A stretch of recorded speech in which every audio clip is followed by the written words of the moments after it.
Good morning, guys. It is morning 392 of living full-time on the road, and today we're headed for Alley Springs National Park, right outside of the Mark Twain National Forest in Missouri. And you can't do that without food, so we're making pancakes.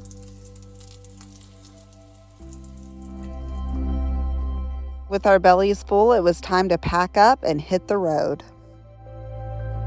Well, we've been in the Mark Twain for 2 weeks now, all of which we haven't had cell phone service, so GPS has been pretty much useless. But due to the use of a paper map that was given to us and knowing where we are, I think we're about 45 minutes away from this national park, give or take a few. We'll find it though. The Mark Twain National Forest has been awesome to us. In fact, our past 3 episodes have been about all of the free camping that we found inside of the forest, as well as all of the attractions one can easily go see. And who couldn't love driving through all of these trees? Cell service and radio stations are lacking though, which leaves us to a CD case that we found at my grandmother's house a few years back. I'm actually not sure which one of my older cousins this belongs to, but it's given us a few laughs. We made our way out of the forest and found Route 19, which took us almost all the way to Alley Springs National Park.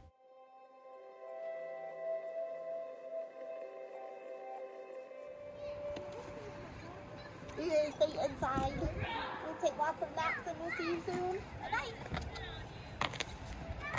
We'll get in bed. Good girl. See you soon.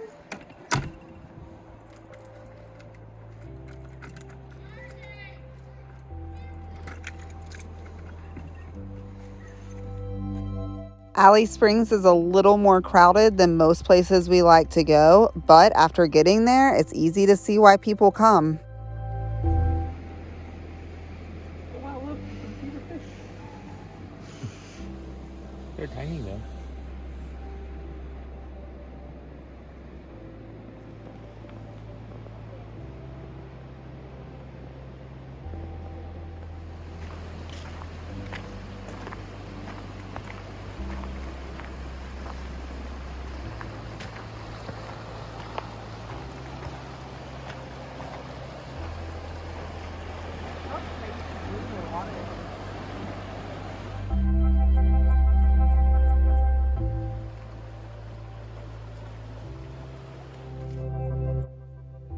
This beautiful spring and the 80-acre plot of land around it was once the bustling town of Alley, all powered by this mill built in 1893.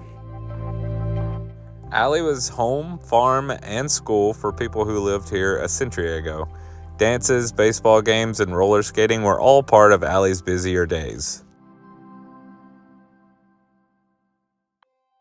The spring allowed for free water power in order to power the mill, but unfortunately it also led to a lot of flooding, which caused some setbacks for the town. Along with the fact that they built a wheat mill where corn was the main crop. The mill was actually powered by a turbine system instead of a water wheel like many of the other ones that we've seen in the region. This was quite an innovation and changed how mills were produced. The park provides a couple of hiking trails, and we only had time for one, so we chose the one closest to the water.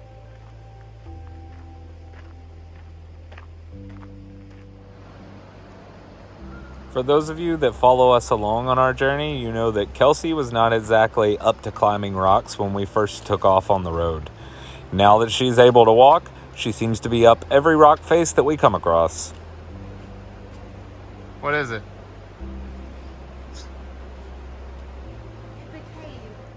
There's actually a lot of those little caves, all formed by this beautiful waterway. This region and these hillsides are almost completely made of limestone. When water flows through this limestone, it deteriorates in a way that leaves these beautiful little caves and also gives the water that teal hue.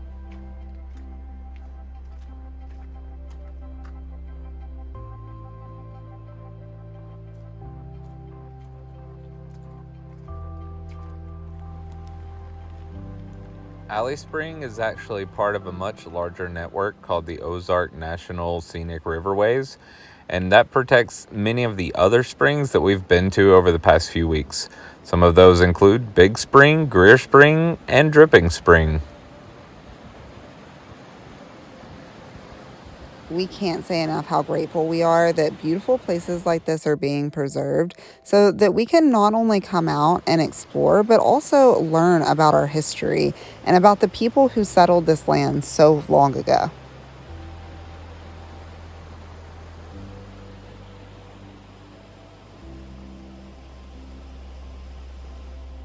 Not to mention the geology lesson that these limestone caverns and cliffs gave us.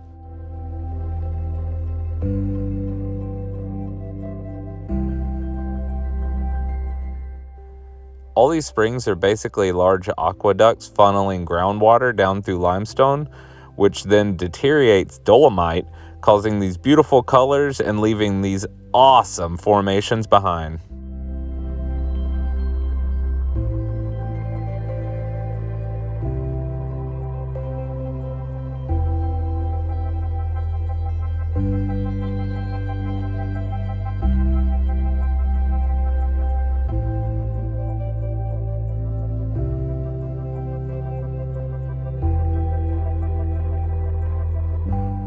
And they're also pretty fun to climb around on.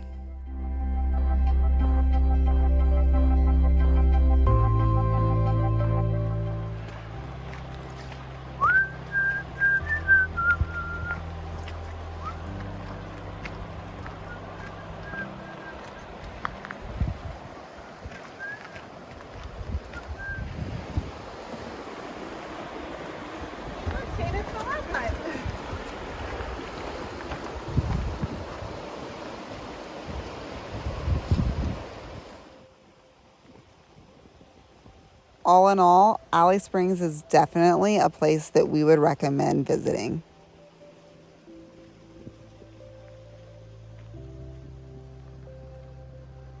Especially for some of those that can't necessarily get to some of the more off-grid places we explore.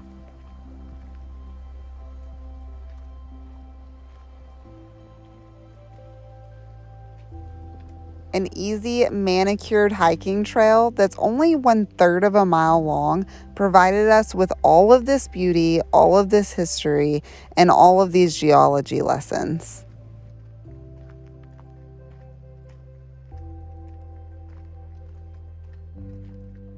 Not to mention the fact that we could pretty much see the house the entire time, so we felt absolutely no guilt about leaving Dixie behind.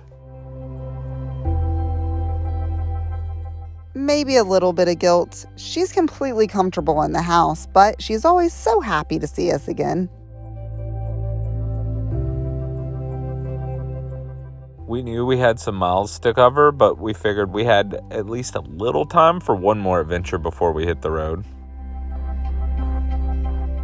That led us to the Current River and Owl's Bend, where we kept our eyes on the tree lines, hoping to spot a screech owl on our way. Obviously, we didn't find any, but what we did find was a beautiful free campsite overlooking the Current River. Had we not been in the position to be in dire need of cell phone service, this probably would have been home for the night. Instead, it was just a nice place for us to park and make a little lunch.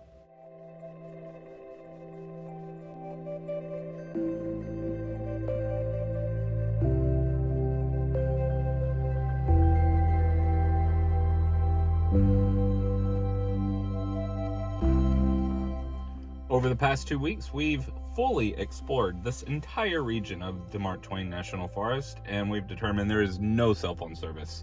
So despite awesome camping spots, we really need some cell phone service, so we're going to take Route 19 down to our last spot that Jay-Z, the geologist, gave us, and hope that we find some service tonight. We'll see. It was time to say goodbye to our beloved Mark Twain, where we had found so many incredible places to lay our heads at night. And we both knew when leaving that it was going to be quite the drive before we were at another place that we could sleep. Well, we found Route 19, and that's a start, but there's only one X service, and that's not enough for our maps to load or to do anything else we need to do, so we're gonna keep traveling.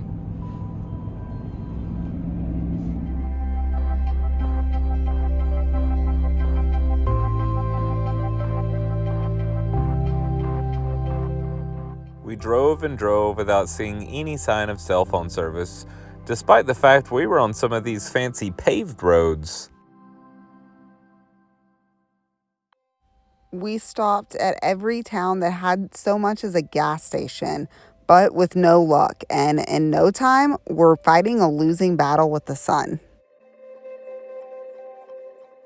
So the sun's going down, and we just hit a town that has an inkling of cell phone service, and that was just enough for my maps to load, and we found a free campground 20 miles south of here, so we're going to shoot for that direction and hope for the best.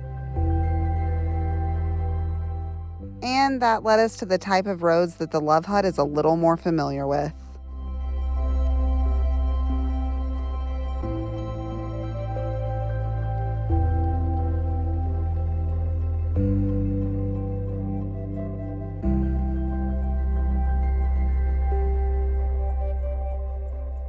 I'm gonna go check out this super seedy road going to a free campground.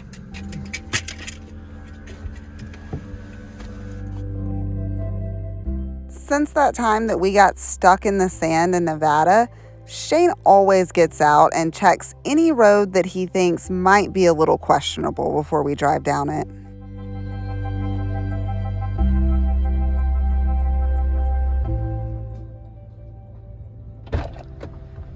What's the verdict? Well, it's kind of a campground. It's a dirt lot with a lot of mud holes getting to it, but we gotta go through them. Hang on to your butts. We like getting a little mud on the tires, but in the dark and without good cell phone service is not our favorite way to do it. But once again, someone up there was looking out for us, and we made it to our spot safe and sound. Well, guys, after 150 miles of traveling all day today, we have a little more service than we've had in 2 weeks, but it's still not enough to accomplish what we need to accomplish. So we're gonna get a good night's rest and eat some dinner and wake up early and start over again. All right, guys, that concludes our tour of Alice Springs and an entire day with Love Hut for Life. I hope you guys enjoyed this video. We will see you next week. Peace out. Have a good one. Bye. Please be sure and hit that thumbs up button for us. And if you haven't already done so, hit that subscribe button as well. Y'all don't forget to leave us a comment below and share this video on your social media or with a friend or family member who might enjoy it.